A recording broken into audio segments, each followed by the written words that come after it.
He snaps a second padlock onto the hallway rail. The steel clanks like a gavel, while the already endless line of locks hums in protest, each tumble shaving another breath off the empty foyer. The mirror above the console warps, reflecting not a face, but the thickness of the barrier forming around the landing. A single crack spiderwebs outward, and the shiver that follows asks, how many more locks before the door forgets why it was built? He straightens, surveying the tableau of metal and shadow. 24 locks already stitched into the rail, enough keys to drown a prayer. The foyer holds its breath, its hush rhythm. His boots on the runner, the soft tick of the wall clock, the distant wash of a neighbor's shower. Through the plaster. He sets the remaining padlocks on the console, fingers tracing the cold numbers before reaching for the muslin cloth under the mirror. Wiping the glass is ceremony. Each sweep removes yesterday's fingerprints and leaves a clearer view of the hallway's bare bones. At the far end, the old radiator hums as it pushes warmth along the banister. His sister, still in the kitchen, still spooning the same oatmeal, calls over her shoulder that the kettle is humming. The call answered twice like a metronome. He nods without turning, loosens the second padlock, and slides the small fridge open. The precise routine keeps the landing in quiet balance. The coffee shop is slick with clinking cups when Jules slides into the booth opposite Marco. He doesn't wait for his drink. He leans in, eyes pinning hers. "You promised to tell me, Jules," he says, fingers drumming wood. "What happened in Camden?" Behind her, the friars scream, heat presses in, but she keeps her gaze forward, pulls the worn notebook from her bag, snaps it open, flips to a blank page. "I'm working on this," she says, tapping the margin with one nail. "It's about how things fall apart whenever I lower the net." Her voice stays flat. "So, I'm not lowering anything anymore." Marco's shoulders slump, but he doesn't back away. "That means you're not letting anyone in." He starts, then stops. She already knows how he wants to finish. She lifts her hand, palm out, a light edge in the gesture. "Not letting anyone in is the only angle that keeps me upright when the floor gives out," she says. "The betrayal in Camden." She presses her thumb into the paper, drawing a line like a barrier. "Was not a mistake. It was a map of how fast I fell when there wasn't a wall to stop me." Her other hand curls around the cup. Steam fogs the glass as she watches Marco process it. He opens his mouth, closes it, reaches for a sugar packet, and tears it open as if to rationalize something with white crystals. He finally meets her eyes again. "So you're staying like this? Forever?" She snaps the notebook shut, the sound bright. "Forever is a big word," she says, voice level. "But walls aren't temporary experiments anymore. They're the architecture I'm living inside." She slides the notebook across the table.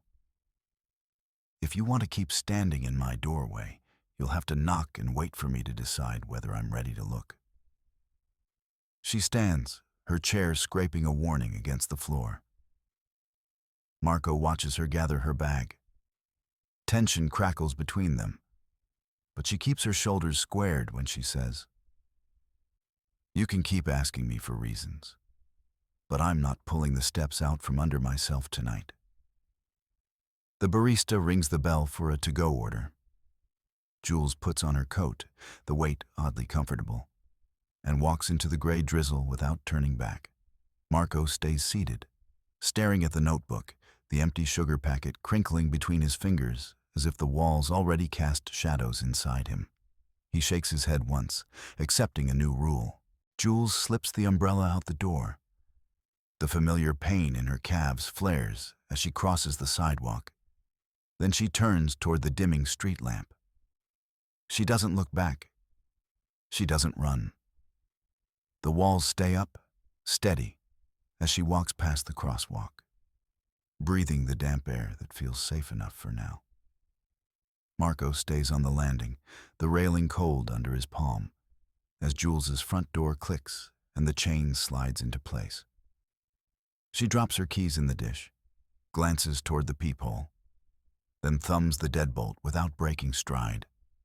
A lamp by the door casts a narrow strip of light over her shoes as she drags the brass footstool closer, backs the chair with its armrests outward, then leans her shoulder on the wall and inhales as if bracing for a storm.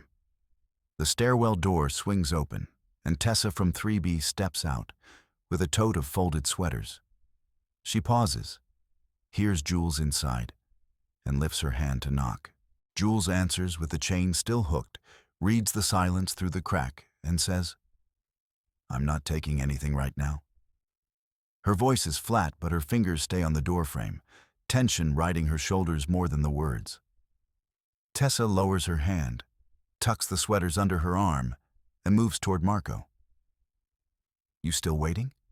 she asks, then settles on the last step with her tote beside her. "She won't open?" Tessa shakes her head. "It's not just you. When I brought lasagna last week, Jules stood behind the frame like it was a wall she'd built that morning. I said, 'Hi,' and she turned the doorknob twice before whispering, 'Not tonight.' She didn't even let me explain. Whatever gear she puts in her hand, locking, checking, scanning, that's the same gear she engages the second someone new shows up." She taps the tote. It blocks every sentence before it can reach her. I get it, I do. But there's no angle for a new face to slide past it. Marco crouches, staring through the crack. So basically, she keeps pushing me to the landing. Tessa's eyebrows lift. No, it's worse. She pushes herself to the landing. She doesn't let herself feel the floor shift when someone else steps in. The instinct kicks in the instant she hears a voice she doesn't recognize. She never lets that person close enough to see how hard she's trying to stay shut. A pause stretches with the hum of the building's pipes. Tessa leans back as the stair creaks. But she notices when you stay. That's a different signal. You waiting out here tells her you're respecting the wall, not trying to climb it. So hold on to that. Don't make a move she can't read. Keep the door where it is for now. She grabs a folded recipe card from her tote, scribbles quickly, folds it, and slides it under Marco's palm before standing. And tell her there's still a seat in the hallway if she wants it. She pauses, touches the banister.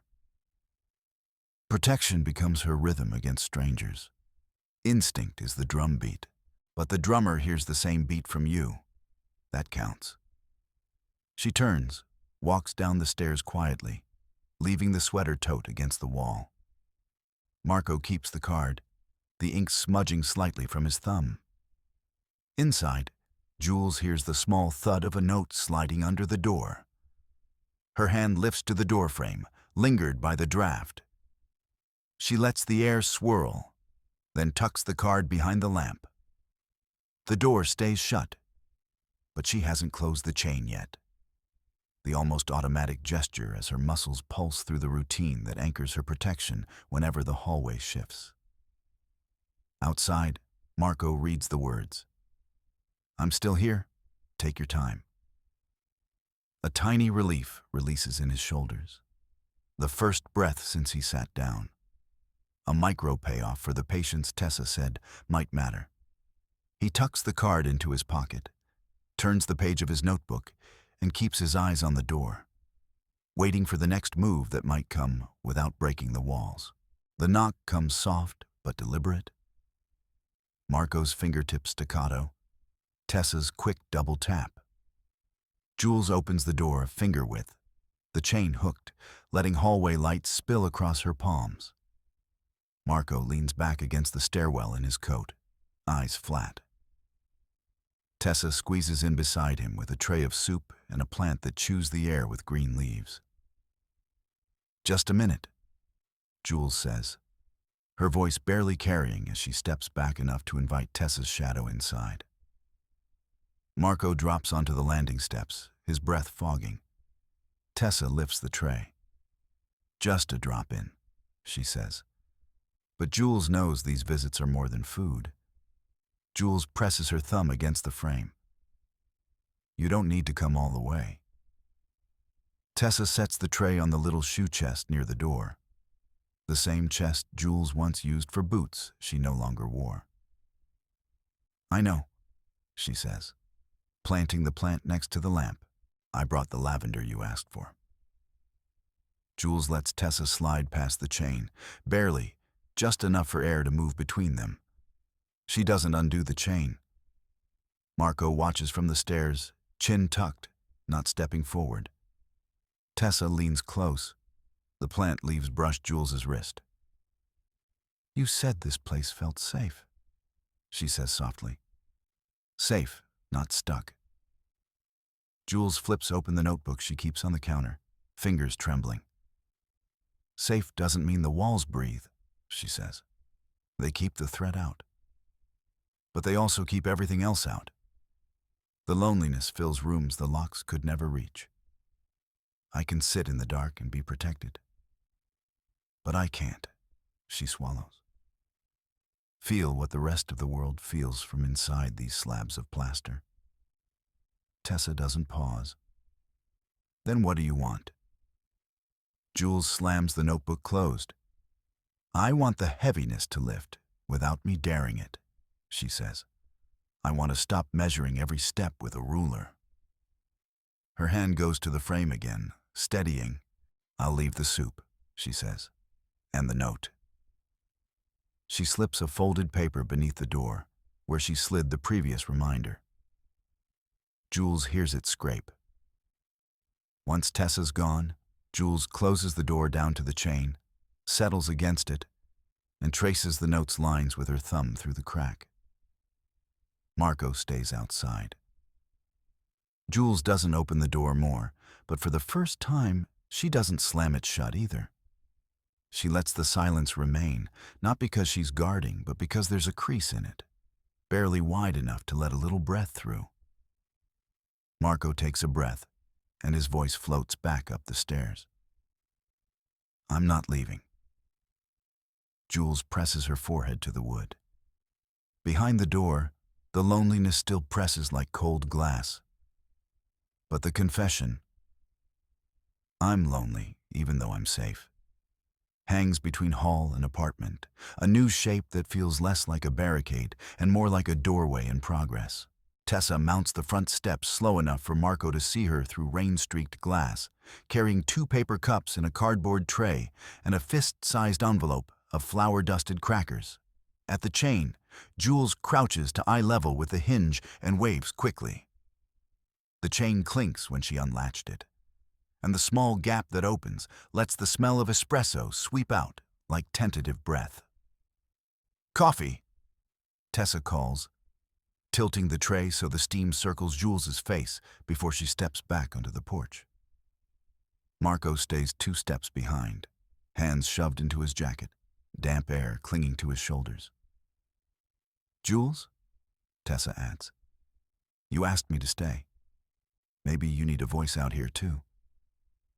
Jules rests a notebook on the sill, cover creased from being pressed against her chest. Her fingers trace the margin of a page as though feeling its thickness could steady her. "I'm keeping it open enough to talk," she says, "not closing it like I used to." Marco leans forward. "That's..." He stops when Jules's eyes flick to the gap. He lets out a breath that mists in the cold. "You told me..." He tries again, lower. "That you were keeping everyone safe with those walls." She lifts the pen she'd been holding, presses the tip to a blank space, scribbles a line. "I watched how they made you tilt away when I brought people home," she says, her voice rising to cut through the chain's metallic scrape. "I told myself that keeping you out kept you alive. But every time the chain locked, you started shrinking to the size of the hallway." Marco takes a step closer, but Jules's arm extends farther.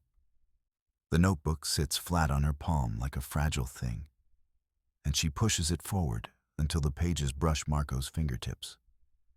I heard Tessa say the walls got so loud she had to leave them outside before she could even knock. Jules adds, "It's not about the physical locks. It's that you began to stop knocking at all." An awkward clang echoes when the chain sags a hair, tremor in Jules's hand. She lets it settle back with deliberate calm. "I'm not throwing the chain away," she says. "But I need you to know what it felt like when I slammed it shut every time I got scared. I need you to see that it wasn't protecting you. It was keeping you from showing up." Marco opens his mouth a third time. His jaw tightens, and the silence stretches until the rain drums on the awning sound like a metronome. Instead of speaking, he places both hands against the frame and leans in, gaze fixed on the looped chain. His lips purse. He looks at the notebook, then at the darkened hallway beyond Jules. He doesn't cross the threshold, but he doesn't pull back either. Tessa slides the tray closer to the threshold and positions the envelope so Jules can reach it without moving the chain. Jules reaches for the crackers and then leans sideways to flick the light switch on the wall. Footsteps echo as the bulb hums awake. "You're showing me," Marco finally says, voice rough, "that the walls never broke anything but real chances." Jules slides a folded page from the notebook beneath the door. The top line reads, "I know I shut the door on more than threats." The second line is a quick sketch of two stick figures, one inside, one outside, connected by a dashed line. She pushes it till it sticks under the frame, then straightens, keeping the door propped just enough for the crack to stay. Marco bends to retrieve the paper. He reads the words without speaking, then lifts his chin to extinguish the wet look in his face. He doesn't come inside, but he doesn't walk away either. Tessa's fingers curl around the chain to keep it from swaying. "I'll bring another cup when you want it hot," she says, sounding like she believes the door will stay like this for a while. Jules nods once, the pad of her thumb pressing a circle into the notebook cover. "I'm not sealing it shut," she says, "but I'm not pushing anyone through either. For now, I'll keep the gap wide enough for words." The chain stays between them, and Marco stays outside. But the door remains open a crack. The rain keeps falling, and the hallway light spills onto the front steps, painting Marco's profile in thin ribbons. He stands still, silent, the guard of silence softening into something like waiting. The chain rattles as Jules slides the door open another inch. Tessa, crouched on the rug with the recorder between her knees, peeks up from behind the notebook she'd been doodling into silence. Outside, Marco's shoes hover beyond the hall lamp's shadow. He keeps his palms flat against the wall, waiting for the sliver of light Jules offers. She doesn't step back, but leans both hands into the jam, fingers curling like claws, unsure whether to release. "Why are you still keeping everyone outside?" Tessa asks, softer than the click. "Because they still scare me." Jules breathes, a laugh that becomes a rock slide. "Because I envy them, Tessa. I envy how they can drop the bars, what you call vulnerability, and not think it's a trap door. They let the air in without waiting for permission from every bruise." She lets the door swing a hair wider. The chain hisses as it stretches another centimeter of slack. "I watch them cry in cafes, call their people at midnight, and they don't measure the cost every time." Tension flares when Marco's voice filters in again. "I'm still here," he murmurs, camel voice low, knuckles white on the wall. "If the door opens even a crack, I can stay. I'm not pushing."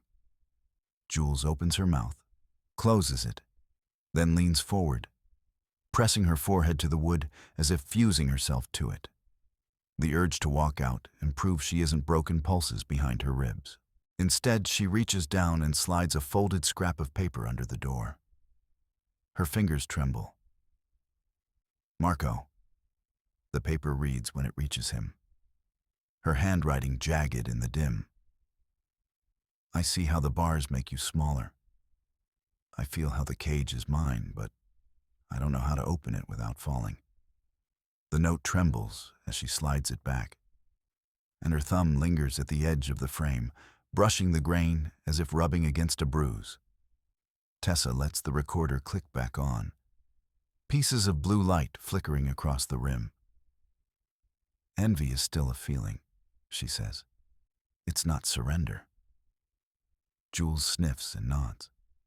She steps back and pushes her chair closer to the door, tilting her body so Marco can see her but not enter. I know it sounds like I'm giving up. Her voice cracks, but she doesn't look away from the hallway.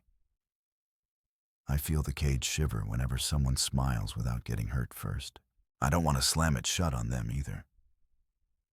She slides her hand along the frame and tugs the chain until it catches, the clack louder than before. I'm watching the fear now, she whispers, and it's watching me back.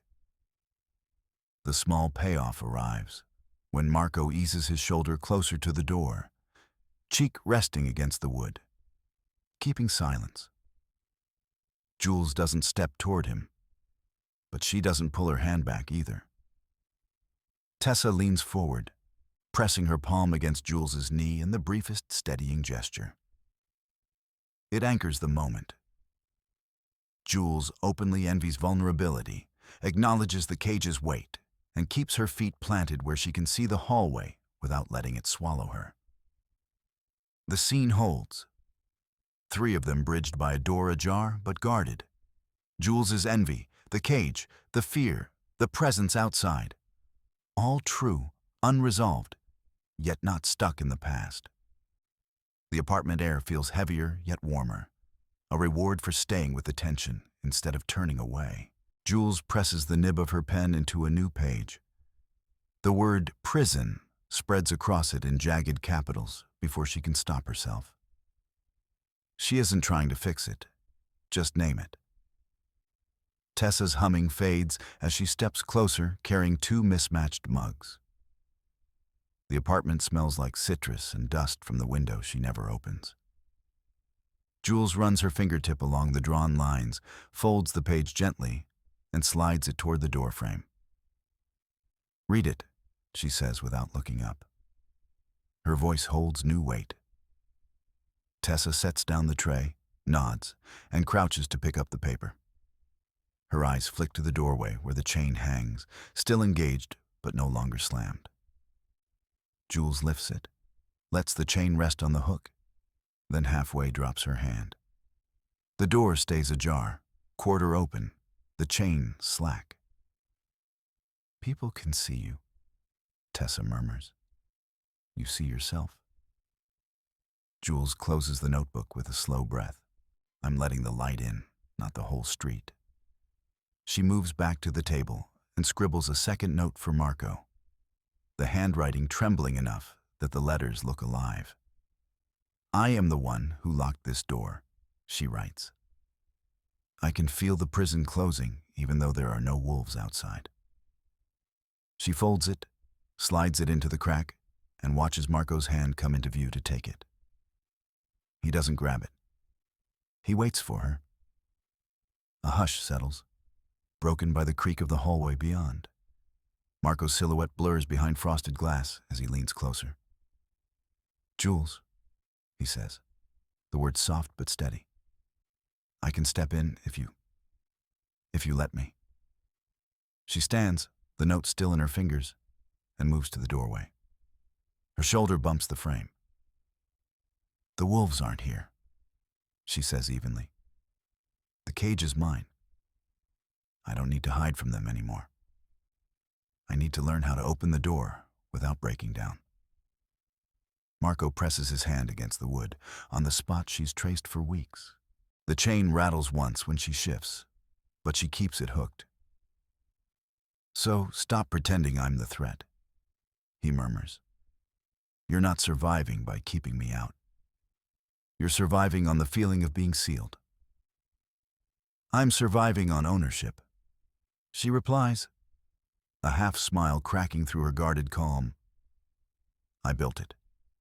I have to know how to undo it without it collapsing. Then let me sit on the other side of that chain, he says. I can be the one who waits, not the one who barges. She lifts the chain a hair more, just enough for the metal to click softly, then sets it back down connected. You can stay where you are, she says. She steps back, letting the door swing a hair wider now that the chain isn't taut. But hear me. I won't pretend this is for survival anymore. I'm trying to be honest, even if it scares me. The expectation in the hallway changes. Marco does not push. Tessa stands beside Jules, her hand resting briefly on Jules's shoulder before returning to the cups. The air clears a little, as if admitting the truth released something heavy. Jules reaches for one mug, hands it to Tessa, and takes the other for herself. She places the tray on the small counter, fingers brushing the note now resting against the door. She doesn't yet open it wider, but the tension around the entrance eases. Marco leans back slightly, voice quieter. Then I'll keep the hallway warm. Jules lets out a breath that looks like relief. And I'll keep myself honest, she replies, nodding toward the door without touching it.